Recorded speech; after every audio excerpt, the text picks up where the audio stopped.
Hi everybody, Coach Jared here. Today we're going to talk about 1 rep max testing, specifically for a barbell deadlift. Alright, so we're going to do a deadlift 1 rep max test today.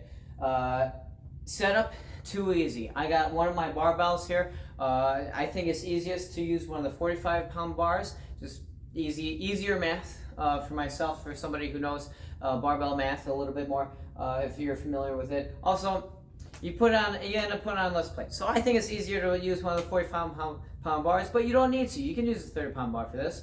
And these 45-pound bars are leaning against the wall, right in between the dumbbell racks, if you didn't know.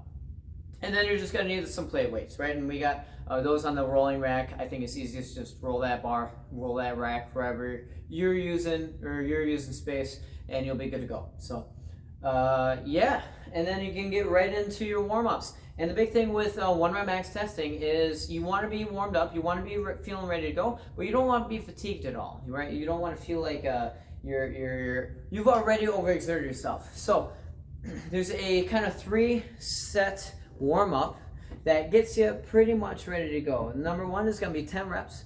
You can see this here. 10 reps of nice, easy weight. So for myself, I'm going to throw on 2 45-pound plates, get it at 135, and I'm going to feel pretty good to go. So, and that'll just be it. 10 reps, nice and easy, nothing too crazy. Next set, second set, is going to be 5 reps, and you want that to be halfway to your expected 1 rep max. So I know my last 1 rep max test was about 330.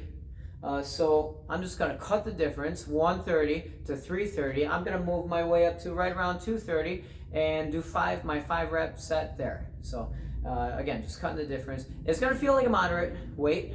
It's going to feel relatively heavy, but it's also going to feel like should feel like you could go more than those 5 reps, right? Nothing too crazy, right?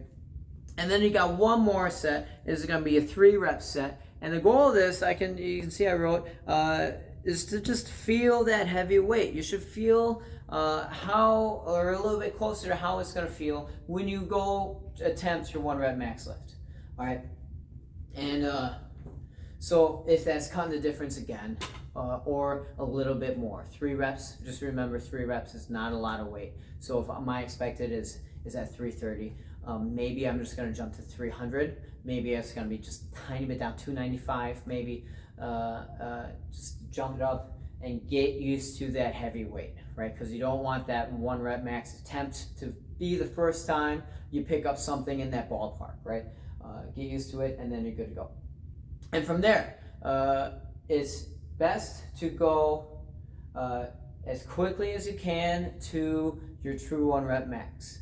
All right, so if my expected is 330, I'm gonna jump right to 330 and give it a shot. All right. That being said, if you fail, your body is not ready to jump back into another lift after you have a failure set. So once you fail, you can pretty much say that you're done for the day. Come back. If you didn't feel like you got a good reading, you can always come back and try it again. But once you fail, you can pretty much say that you're done.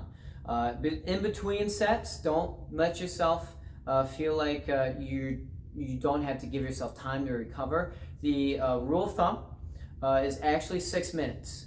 So you can take all the way up to 6 minutes between sets to let your body recover. Just remember, it's a lot of weight, that's a lot of intensity, and your body, takes a little bit of time to restore that energy that it just burnt up. So up to 6 minutes, and then try it again. When you're doing a true 1 rep max test, just add little weight increments. Up you go until you do find that failure point, and then that weight that you lifted successfully is your 1 rep max, and that should be great. The fun thing about deadlifting is you do not need a spotter for it. Obviously, a spotter isn't really going to help you out in this situation when you're picking the bar up off the ground.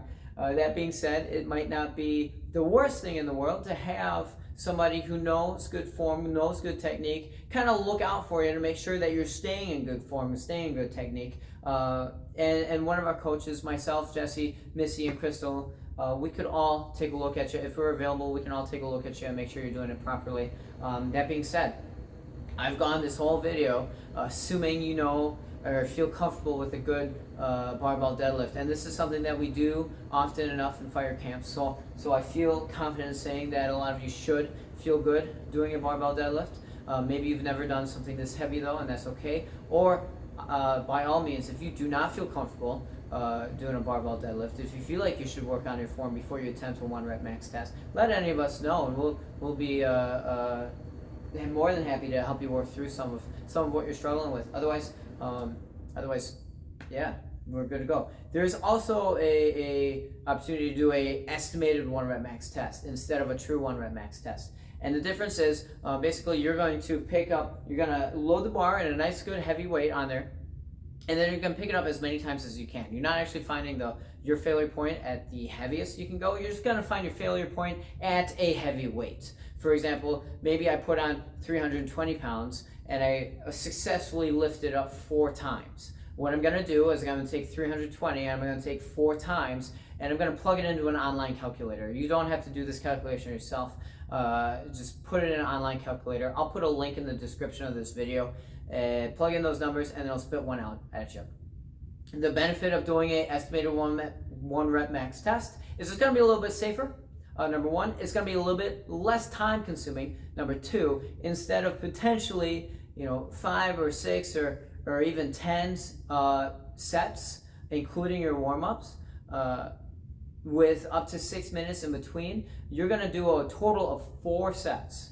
And so that speeds things up quite a bit. But also, if you're a stickler of pulling exactly what you find, exactly how much you can, some people aren't a fan of doing estimated. And I totally get that, and that decision is totally up to you. So, but again, that is an option that you have.